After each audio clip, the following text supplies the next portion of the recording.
Okay, we're going to begin. So obviously these are very new and different times that we find ourselves in, and I've been overwhelmed with the positive response to offering this.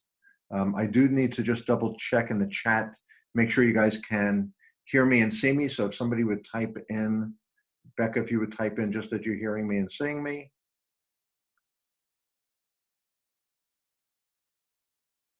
Can hear and see, awesome, okay. So I'm gonna proceed.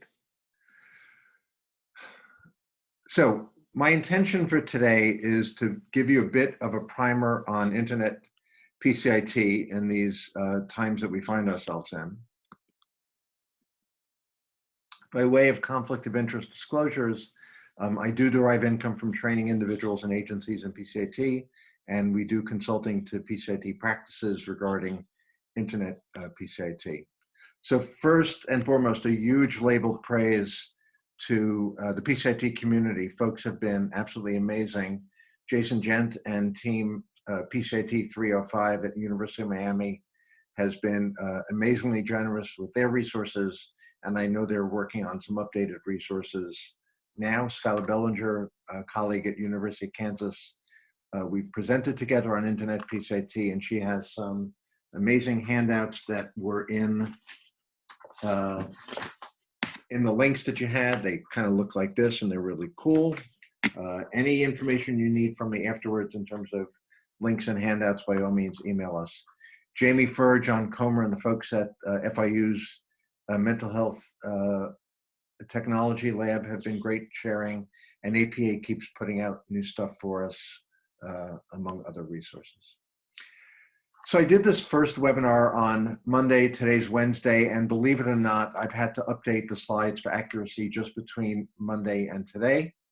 And I realize my intent is to leave you with more questions and answers, but also to provide you a roadmap to figure out how to start answering some of these questions, whether you're an individual in practice, in a public agency practice, a group private practice, or any kind of setting.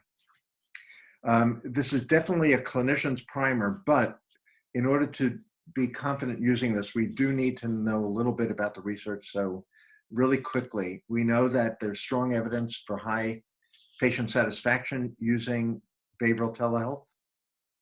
We know there's growing evidence of efficacy for behavioral telehealth, specifically with regard to PCIT, and good reliability of assessments, even though we're not doing them face-to-face. And it's interesting to think, what's our comparison? Do we want internet PCIT to be sort of at the same level as in clinic? Do we want it to exceed? Do we want it just not to be significantly worse?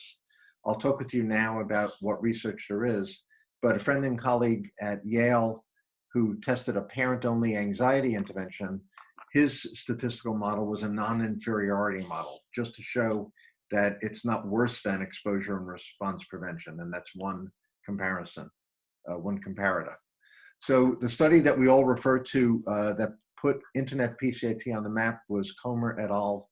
2017 Journal of Consulting and Clinical, and they showed, as you can see here, that they got excellent response rates for both internet PCIT and clinic-based. It happened that the starting point was different for both groups, but not statistically different.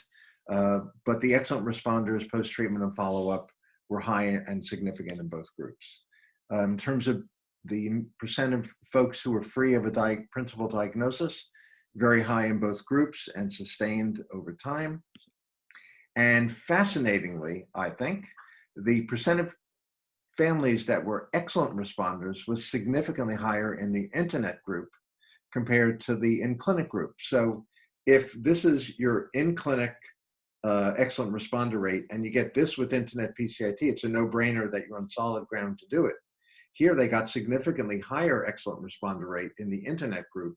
So again, we're on solid ground, and there have been replications in both standard PCIT and other good data coming out on other variations or adaptations of PCIT. You'll want to know that barriers to care were rated as significantly lower in the internet, that satisfaction was equally good, and that the rated alliance was equally good. So from a research point of view, you do have good reason to be proceeding with thinking about telehealth PCIT. So the first question is, should I start using telehealth given COVID-19 situation? The answer is yes, but not necessarily as PCIT. In any event, you're going to have to proceed carefully and with a lot of due diligence with issues that I'm going to be highlighting in the next half hour or so. Preparation will be necessary for your infrastructure in terms of technology, and very much so in terms of workflow, and we'll drill down to these in a minute. And preparation of the caregivers and the kids in the process as well. And if I can promise you anything, it's that there'll be a lot of mistakes along the way and you're going to be frustrated. So unless you approach this with a growth mindset, you probably shouldn't do this at all. And you should probably do what Jason suggested, which is just pick up the phone and speak with your patients. But if you're going to proceed and you take care of due diligence and infrastructure and you have a growth mindset, you'll probably do okay. Now, should I start using telehealth to do PCIT, given the current situation? That's a different question, and it requires, among other things, very careful discussion within your practice or agency and with your PCIT trainer for those of you who are in the early stages of becoming certified. I did a presentation on this in Germany at the International PCIT Conference in 2018, and I think this was the title of my presentation or something along these lines. I guarantee you, if anything can go wrong, it will, and I'll show you some videos later of things that have gone wrong. The most important factor as you head into doing this potentially with families is to manage expectations. I can't emphasize this enough. If you don't prepare them that things will mess up at times, and to have anticipated as many plan Bs as possible, they're going to get very, very frustrated with the process.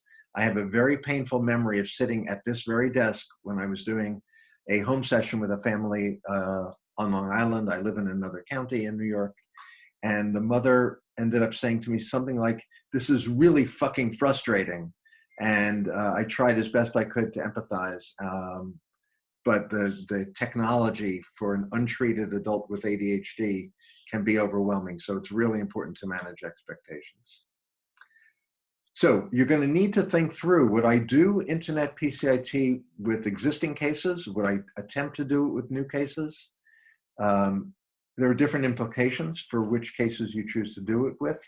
I would be very reticent at this point, if telehealth is new to you, I'd be very reticent to be doing new PCIT cases, and it'll be a hard enough decision for you to decide to ramp up with existing cases. If you're working with trainees, we have to talk through and think through how you would do supervision. I've been doing a fair amount of it for quite a while. We ran into an interesting problem yesterday that I'll describe a little bit later. You want to be thinking about whether you would do this only with your certified therapists, or with relatively new therapists, or only with experienced therapists. These will be things that you're going to have to think through. So in our practice currently, and we've been doing this for a while, we're doing a lot of internet PCIT, but frankly, we have not done a complete case start to finish, including baseline assessments online, except for just a couple of cases, which went equally well, but we just don't have as much experience doing that. There's actually a practice in the DC area. I've presented with this person who only does PDI remotely and does the CDI in clinic. People have different variations on the theme. But in the last few days, the consensus online among master trainers was to avoid everything but doing CDI coaching, and the master trainers who have chimed in have emphasized just trying to maintain families through CDI and not looking to promote them to PDI. Now, again, everything is changing so fast. I think when master trainers chimed in on this, today's Wednesday, maybe on Sunday and Monday, we thought maybe we'll be doing this for a couple of weeks. The landscape is changing. Can you maintain families in CDI for a couple of months? I don't know, and part of this is going to depend on who your families are, what your telehealth competencies are, what your, the extent to which you will be comfortable being uncomfortable. But there isn't a gold standard, and you're really going to have to think this through for yourself as an individual with your frustration tolerance, your families, what you're going to need to do to engage them. I literally just got off a call with my colleagues that I'm working with in El Paso, and we were saying that one parent will likely do fine maintaining in CDI for a while and not pushing to move on to PDI. So all of you who are new to this landscape, you have no idea, how do I choose between Zoom and WebEx and GoToMeeting and VC and DoxyMe and Skype and blah, blah, blah, blah, blah, blah, blah. There are a lot of options out there. You do, and this slide I actually had to update yesterday and today. The gold standard is that these platforms should be HIPAA compliant and have end-to-end encryption. I need to try and move around a little screen here. And many of the companies that are in business to sell you HIPAA compliant telehealth are offering free webinars now because they'd really like to get your business with this. So you can go on and do a bit of a search. I will show you and tell you that as of last night, I got an email that OCR, which is the Office of Civil Rights, has announced that they're not going to be enforcing non-HIPAA compliant telehealth modalities. Anything you do has to be run by your practice lawyer, your organization lawyer. You know, you need to do your own due diligence. You can't say Steve Kurtz told me that OCR it won't punish us, because that won't hold up. But this was on the website as of this morning, and you can refer back to these hyperlinks and do a bit more looking into it. But even if they're temporarily suspending that, it doesn't mean that this is the new gold standard not to have HIPAA compliant software. I'm just giving you one example, and I'm going to raise some questions for you to think about. I happen to use Zoom. I use Zoom for business. I have 5 accounts that we can use simultaneously. Our practice usually doesn't have more than 5 therapists working at once. I'm in a group private practice in New York City. You'll see here a minimum of 10 hosts. They easily negotiated with me just doing it for 5 at that same price. And for that, we get HIPAA compliant, we get a business associates agreement, which is part of what's required. We get 5 licenses at once. So 5 of us can be doing telehealth at the same time. And very importantly, and it's among the things you should remember to look into, is if I send out a link for somebody to join, do I need to send them a different link every time? I actually had telehealth in my electronic medical record, which is Theranest, and I dropped their telehealth because it didn't allow a recurring link for recurring appointments, and it had a bunch of other technical problems. So you're going to need to do your due diligence. And this is just one way for you to think about it. Here, it looks like if you're doing 1 license at a time, it's one price, and if you need more, it's another. Again, I'm not marketing Zoom. I don't get royalties from them, but I just wanted to show you one way that these pricing things break down. You probably get what you pay for. Free is almost certainly not going to be adequate. You're going to have to look into the local laws. In all cases, when you're doing telehealth, you need to have an emergency communication backup. If you're on this platform, you need to have a phone. If you're on phone, you need a backup phone, something that you know to do, not if the connection breaks, but when the connection breaks. I will say again and again and again, nobody gets to do this without having communication problems. I know my friend and colleague Bev Funderburk is on. She's been doing remote supervision for well over a decade, probably a couple of decades. And I've been with her when communication breaks, and you need to have a plan B. You need to talk openly about limits of confidentiality and to have specific consent forms for telehealth. Some of those you can find as templates online, and some you'll develop with your own agency admin folks and lawyers. You must do a pre-training trial run of the technology. You can't just jump in and do a telehealth session without first doing a trial run, which literally would be something like going around and saying, okay, so show me, this is the playroom you're going to use. Great, okay. And where's the backup room going to be? The bathroom? Okay. Maybe you want to get those, that candle off of the, maybe you want to get that candle off of the windowsill, and that favorite picture of your kid's wedding, maybe you want to put that somewhere else if you're doing PDI, for example. So you definitely need to do a tech run, look at things like light and mic placement, that kind of thing. And if you're doing this in a supervision context, you're going to have a couple of choices. One is that we could be 3 windows on the same screen, and I could be chiming in as the supervisor every once in a while to offer some advice. And that would work if the family wouldn't be put off by it and your trainee isn't put off by it.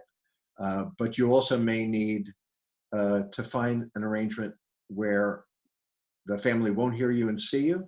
It might be that you're texting simultaneously to the supervisee. We had a situation yesterday that was reported to me this morning where the therapist tried doing that, and unfortunately the trainee, there was a trainee doing a telehealth session, and one of my people was the supervisor. And when she tried talking to the therapist on a separate phone connection, it kept giving feedback, and the trainee was really thrown off by it. So even in that scenario, you want to practice whatever setup you're going to use. You definitely want to practice ahead of time with a fake patient in another location.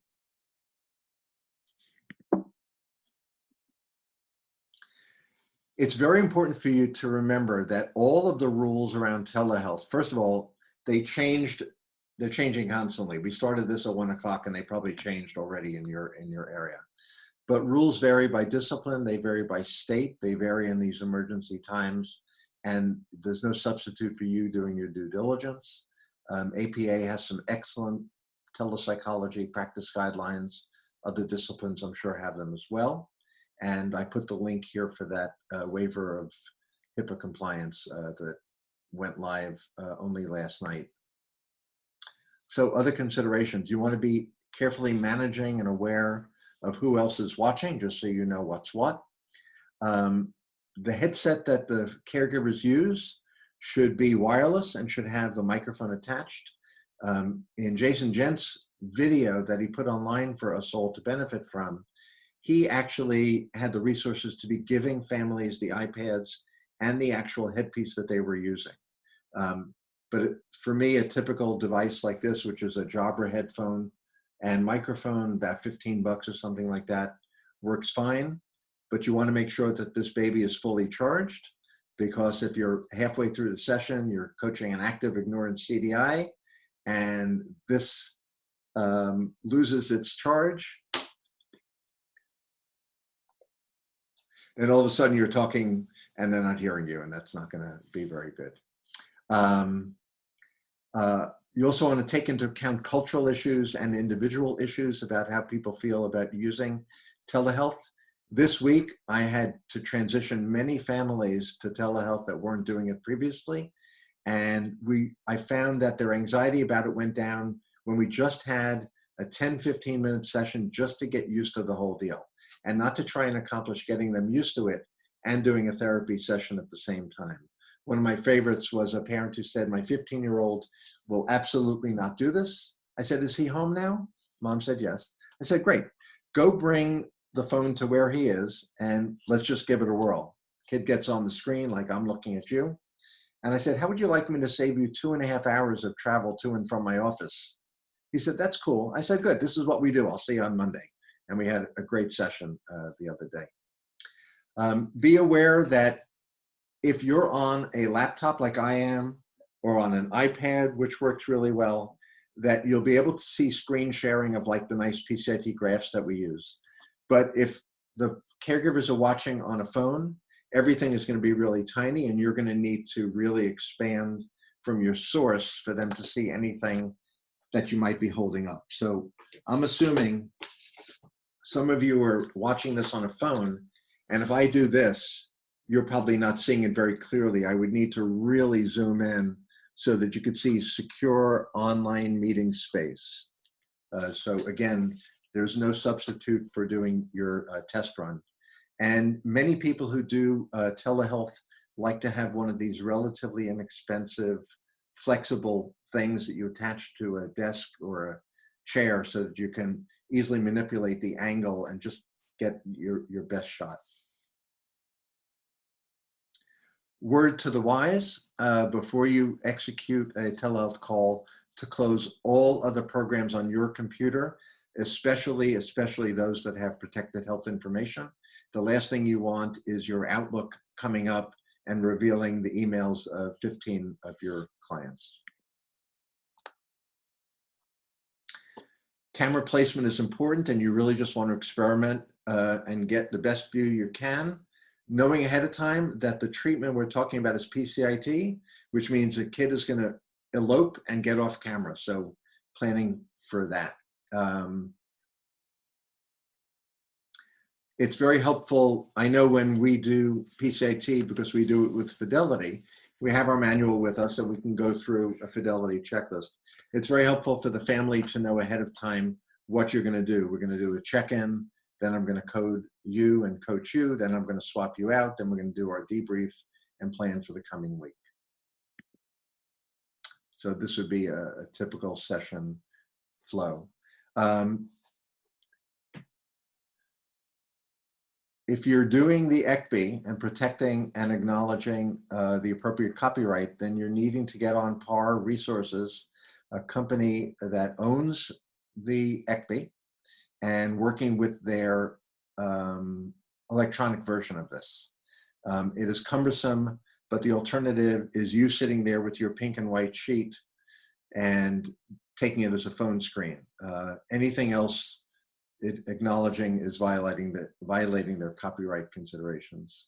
Homework sheets, of course, because you paid for them, you're allowed to copy. But we'll do a check-in, coding coaching as usual. So I want to end my formal talk to you with a couple of videos about what this actually looks like. And I have some stuff on my screen that you don't have, that I have to kind of work around here. Let's try this. We were like most into it to ask him to put away the Jenga block.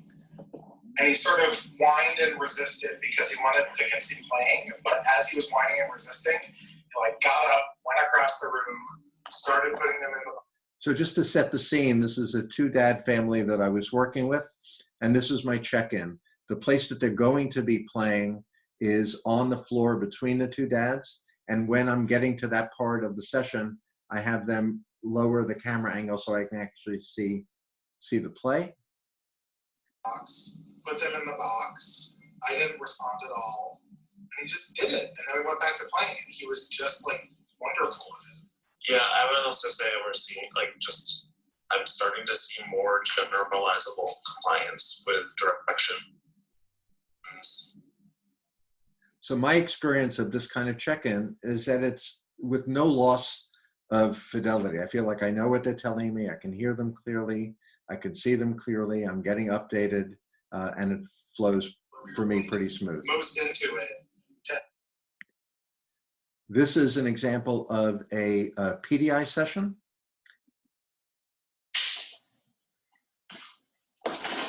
With a fabulous young lad. Moving the ladder and the fire engine, so you can try and get the fire engine in the fire garage. I love how you're saying calm, putting the fire ladder back in.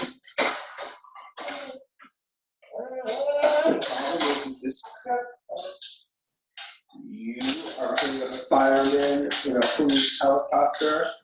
And this is an interesting session for me to see again, because if you notice, that was FaceTime. In this particular session, the primary format that we were using wasn't working on their computer, and they chose to go ahead with using FaceTime as the backup plan, and that was working fine. You can see the play area. You can't see the timeout chair, and you can't see the backup room, and that's one of the limitations.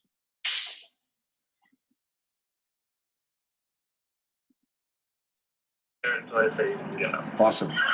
Great. So walk away. Play with the toys, except whatever he was playing with last. Get ready to do the backup if you need to. He's just staying in the chair protesting. That's fine. No. It occurred to me when I was watching this during the webinar on Monday that this is exactly what coaching through the mirror is. This could just as well be my room in my office. I have a clear sight line. I have good audio.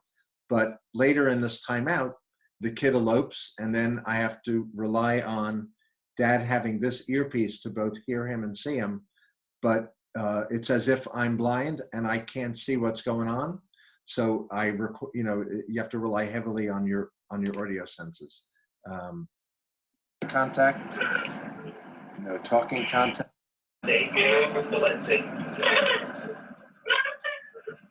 So at this point, he's doing a timeout off camera, and I'm just coaching through it as best I can.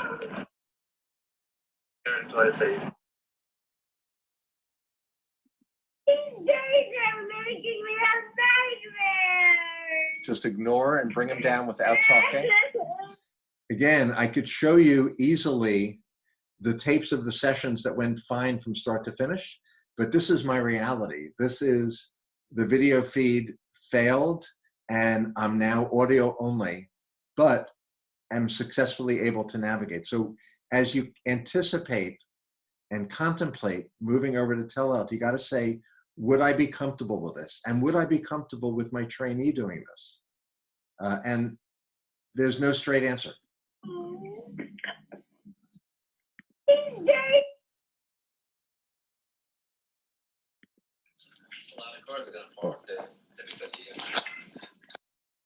All right, so we have lots of time to take your questions. And Becca, I think you're going to be forwarding some of those questions to me.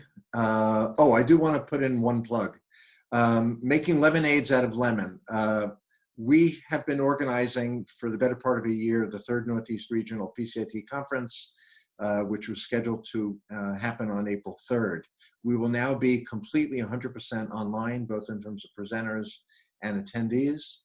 If you want information about attending virtually, you can email me, or if you're able to just copy and paste that link, it'll take you to the event information. And now that you have all this free time on your hands, we'd love to have you join us virtually. But we have an amazing set of presentations. Cheryl McNeil is our keynote speaker, talking first on parent engagement with some creative strategies, ending the day with a talk on autism and the adaptations for that, and in between 9 fabulous other presentations. So take a look at the website and see if you'd like to join us.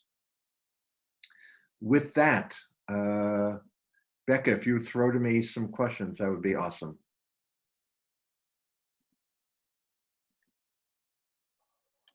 All right. So one of the questions is, what if the current client is already in PDI? So if the current client is already in PDI, I'm going to make an assumption. The consideration should be, who's the therapist? If it was me, I'm perfectly comfortable taking them through to graduation. And you should know that others have sort of published on this and clinically been doing it.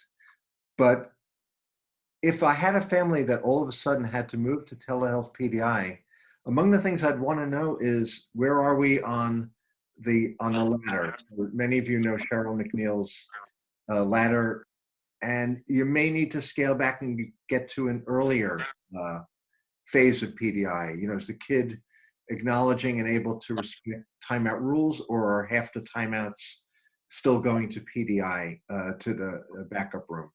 I have a family at 3 o'clock today that's in PDI 3.2 today. So the first PDI was in our office just a week and a half ago, and we're going to proceed with that. So it's a matter of your risk tolerance, the family's risk tolerance. If you choose to go ahead, you can always then choose to move back. I think at this point, I know at least one master trainer, Bev, is on, and I'm going to look to see if I can unmute her. Bev, can you unmute yourself? Let's see.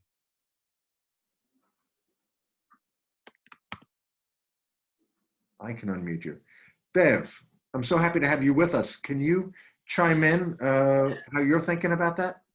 That's pretty much exactly what we're thinking. Can you hear me? Yes, and see you. Yep. Without our, we don't have the history or the experience that you have. So as we try to move to telemedicine, yeah, we're thinking just what you've said, that for most things, we are gonna just hold at CDI if we can. But like, I have a case that's nearing graduation that I think, and they're very capable families. It's like, okay, we can move forward, taking a step down, a session to kind of reorient, I figure. So that's how we're proceeding. But new therapists who haven't done a lot of PDI, I think that would be really, really difficult. Yeah. We were muted, but when you were talking about switching to audio and coaching the time out, Shauna Standerford, another friend of yours who is here, we were like, yeah, but that was Steve Kurtz. Yeah, okay. I do tend to take risks. All right. So Bev, you can mute, I think you can mute and unmute yourself. So feel free to chime in as we go along with these questions. Becca, what's next? There were a few general questions towards the beginning about the effectiveness and questions about what do you mean by it there being an excellent responder rate? It's more effective, better results. So what John and the folks at FIU did was they took 40 families that lived in the Miami area. They had to agree to be randomized to being treated in the clinic as usual or via internet. And the way they measured response rate was standard procedure in psychology outcomes, the CGI, which is the clinician's rating of global improvement, as well as ECBs. And in all measures, the folks being treated on the internet did equally well, but the percentage of people who got the most improved rating, like the really great responders, the percentage of people who got that rating was actually significantly higher in the internet group than the in-clinic group, with no comparison being less good for the internet group. So it was either equal or significantly better on internet delivery. It is amazing how much rapport you can actually build online. And for most of you listening to this, you haven't done it. So it's sort of hard for you to think that, but 40% of my practice is selective mutism work. And I build relationships with kids all over the world. I was online today with a 13-year-old who's been recently bullied by her friends. And we had an amazing session that started in her first sessions, because she was selectively mute, would start with me communicating like this with a Post-it over my camera, because seeing me was too intense and only having audio. So it's going to take you all a bit of time to get comfortable with this. Yesterday and today, I had siblings that I hadn't met before, and the siblings love coming over. They say, oh, this is the guy we go to see on Wednesdays and Tuesdays in the city. And I can do a little bit of engaging, and I can model some great CDI skills. I said to some kid earlier, I guess it was this morning, I said, oh my goodness, you have it looks like you have 2 new teeth coming in.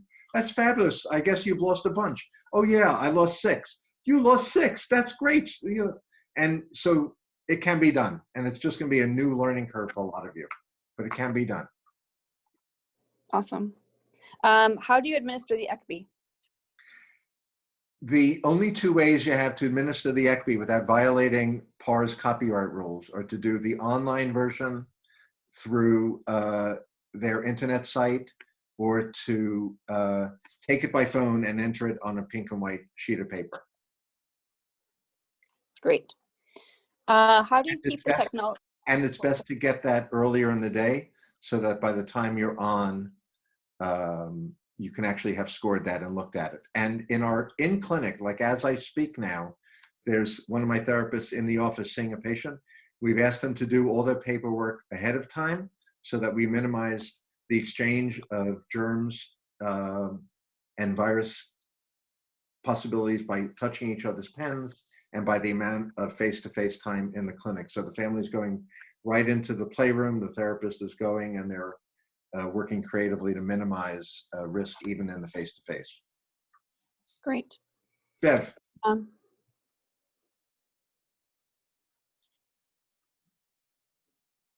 I unmuted you. I think I unmuted you. I tried to unmute you. Go. There we go.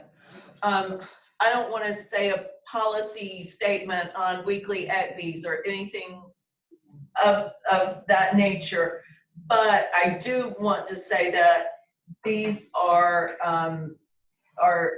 trying times, and I personally, as a clinician, would not get hung up on giving a weekly ECB at the expense of being able to do this clinical care. I might move to doing it every other week or monthly, or find some other thing to do. Well said. Because I accept that that's part of the protocol, but there are probably things we're just going to have to do our best. Right. Well said.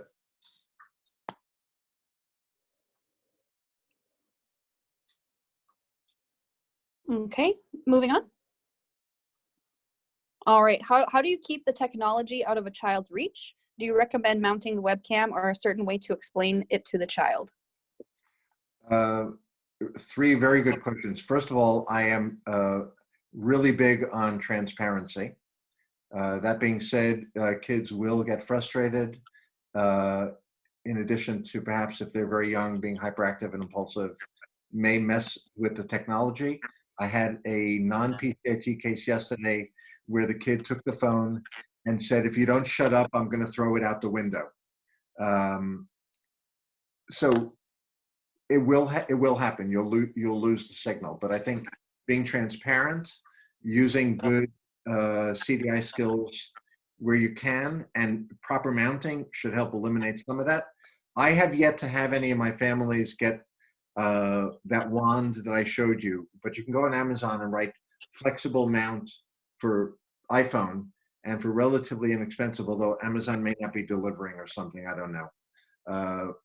But where you mount should be taken into account for minimizing risk.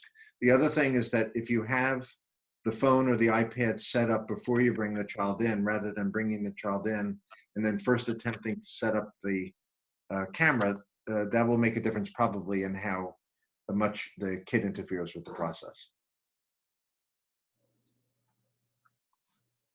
Okay, and is it okay if the child can hear, or are earpieces essential?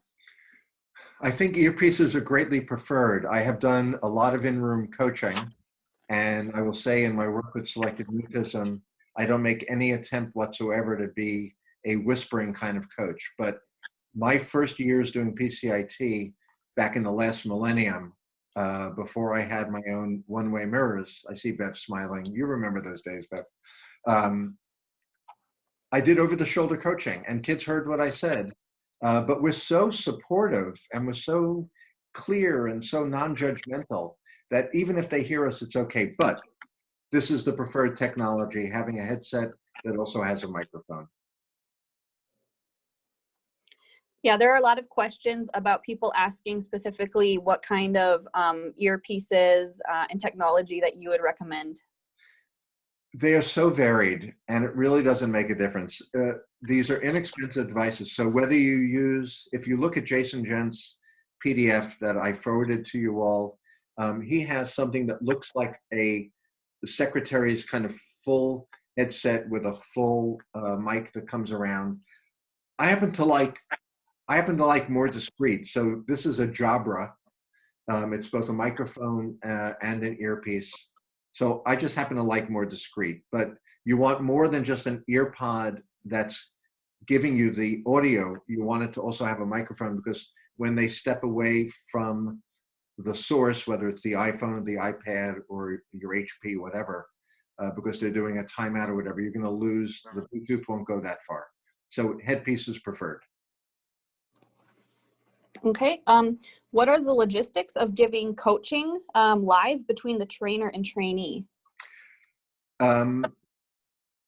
You know, it's an interesting new world. First of all, Bev and colleagues at OU in Oklahoma, I think, Bev, probably 20 years ago when you guys were doing remote to Alaska, you had the option to say to the trainee that you were watching in Alaska, would it be okay if I gave mom some input right now? And you'd say, Mom, this is Bev, I'm in Oklahoma.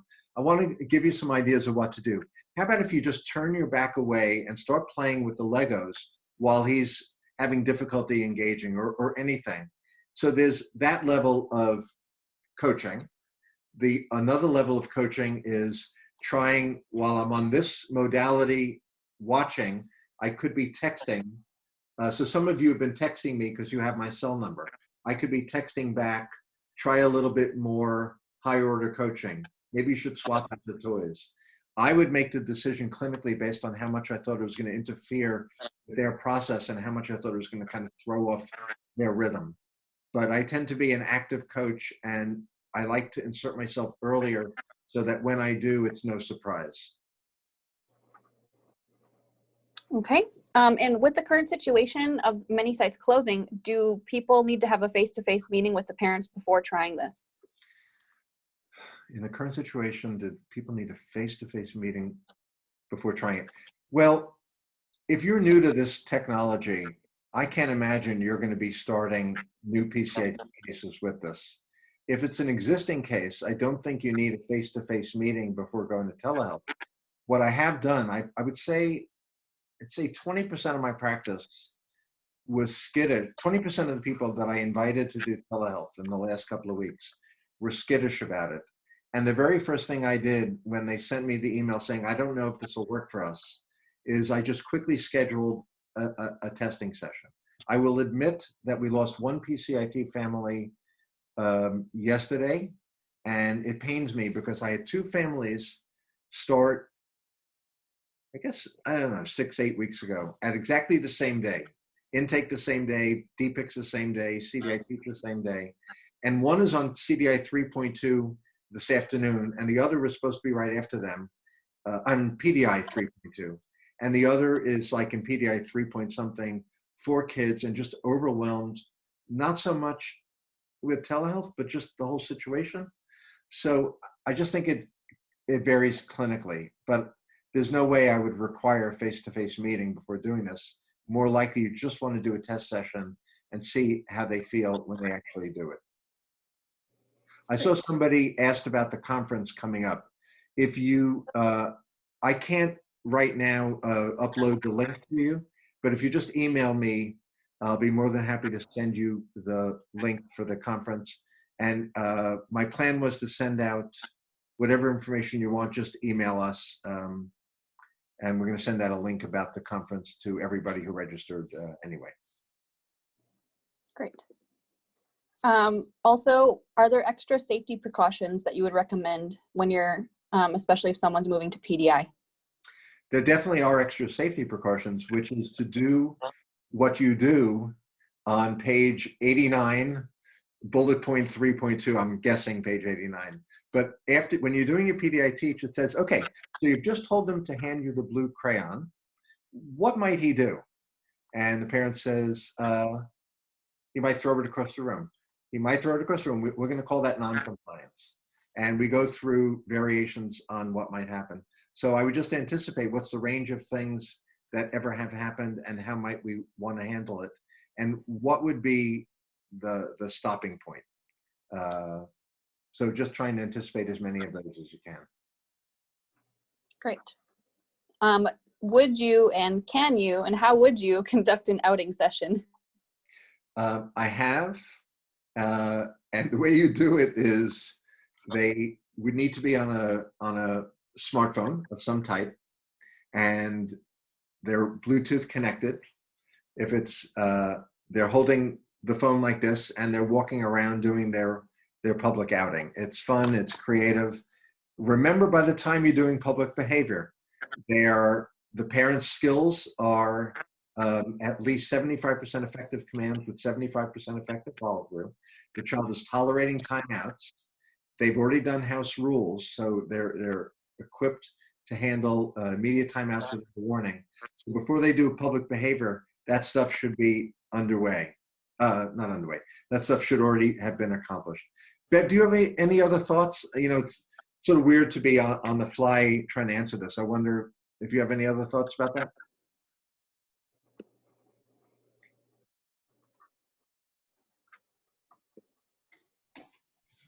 No. I think what you Okay, you can just give me a double thumbs up next time and I'll know that's the equivalent. I was realizing, as like, hey, no, he got it. But those, you know, people are going to get Here? people are going to get flustered with this stuff. And so it's important to remember, like some of those things I just said, like they've already met all these milestones. So public behavior, I've never had a public behavior that went disastrously. I've supervised others that have, so I know it can. But again, it's your risk tolerance, it's their risk tolerance.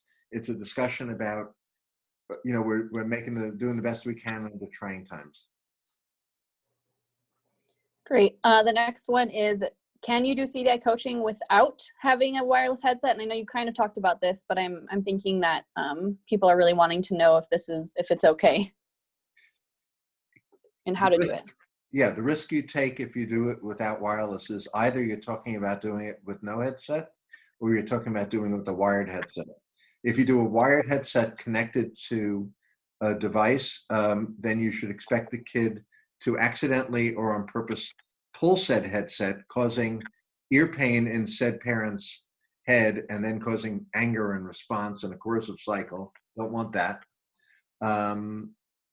And I haven't yet done it on a speakerphone except when the device failed. So if you're investing this much in it, I think you got to go and do the wireless headset. That would be my advice. Great. Oh, I see here. I just got a message. Some people were in the waiting room. I guess we differentially reinforce showing up on time. Only kidding. Only kidding. You were late because you were doing real life important work, but I'm sorry because there is an admit feature that I was off my sight line there. My apologies. The next question is, with schools being closed and there's more siblings around, any advice on how to handle sibling needs and interruptions? I think we need to be patient about interruptions. Everybody's getting used to this. And frankly, we're on day 3 or 4 of lockdown here, and I'm already seeing tempers wearing thin. So I am concerned about interruptions. What was the first part of the question? Just with schools being closed and having more siblings around and interruptions. I said to your group in El Paso, you know, only a few minutes ago while we were doing our weekly consultation, we have the luxury when we do PCIT of often being a single therapist with a single, you know, one parent and one kid in this room with 3 toys. What a luxury. But when you do what Josh Massey does and go out into the world of home-based, or when you do more internet-based therapy, or when you have folks who can't find somebody for their sibling, or when you have 2 caregivers, all of a sudden it's a lot more complicated. So my advice to a therapist who is going to be trying to do this under those circumstances is just don't be uptight about Bev and Melanie Nelson and Sheila, you know, the PCIT Fidelity Police. They're going to understand that you're doing the best you can under trying circumstances. So the session just won't be as smooth. But some PCIT is going to be better than no PCIT is my personal belief. Great. And this last question that's here is about, it looks like someone has a question about whether or not, if you're seeing clients in the clinic, if you should have them bring their own earpieces or if you should purchase several earpieces. We were already, because we were already doing a lot of, well, not because we were doing telehealth. If it's in clinic, we did encourage people to bring their own toys. We did promise our families that we would be extra vigilant about wiping toys down, and I was very careful even 2 weeks ago when this started unfolding to tell the folks who were setting up the rooms to please avoid putting too many pieces and the toys with too many pieces in the room. So if you're putting out Legos, you put out 20, not 200. If you're doing magnet tiles, 50 is just as good as 500, and to be mindful of that to reduce risk. We were, you know, if you're doing earbud technology, you presumably already have alcohol wipes and wiping down in between sessions anyway. So for us, that wasn't a change in the way we did things. But bringing their own earpiece, to answer the question more directly, bringing their own earpiece makes them feel more comfortable and certainly reduces one type of risk, for sure. Sure.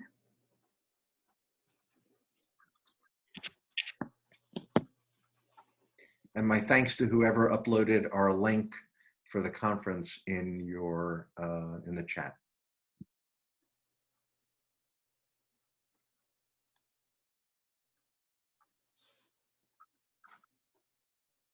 Remember that if you venture out to do this, you can then always choose not to if for any reason it's not working out for you or for your families. And as Jason Gent said in some email earlier yesterday or today, we all know how to use the phone, and we can provide a certain level of support that way. Like for my family that fired us and chose not to do the PCIT on the internet this afternoon, at the very least, I need to get on the phone with them and talk about just how to support them through these challenging times.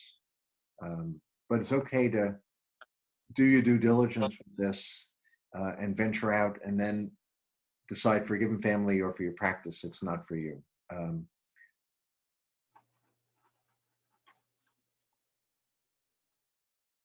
We had like 160 computers on now. Unbelievable, this situation we find ourselves in. Other questions that came up?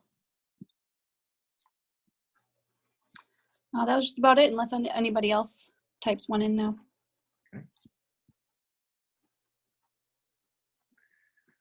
With parent earpieces, if you're seeing, with parent earpieces, if you're seeing several clients same day, does this mean purchasing several earpieces? Or if you had folks purchase their own? If they can bring their own, great. If not, we just wipe them down. I guess that was the last question. All right, well, I know that the PCIT International community is working as we speak to prepare some things to help us all out through this. Rhea Chase took on the lead in writing something, which is really brave because she's done the least amount of telehealth, but then she's probably the best person to do it because she's going to get smart really fast. She's working with Jason and me and others who've done this, but lots of folks will be trying to support each other through this.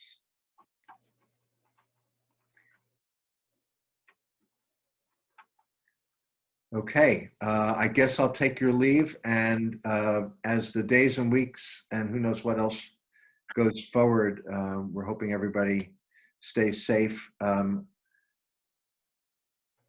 Yeah, so good luck to us all. Bev, thanks for joining. If I missed any of the other master trainers who were on, it was only because I didn't know you were here, but thanks to my many friends. I wish I could say hi to everybody, but I'll take your leave for now then.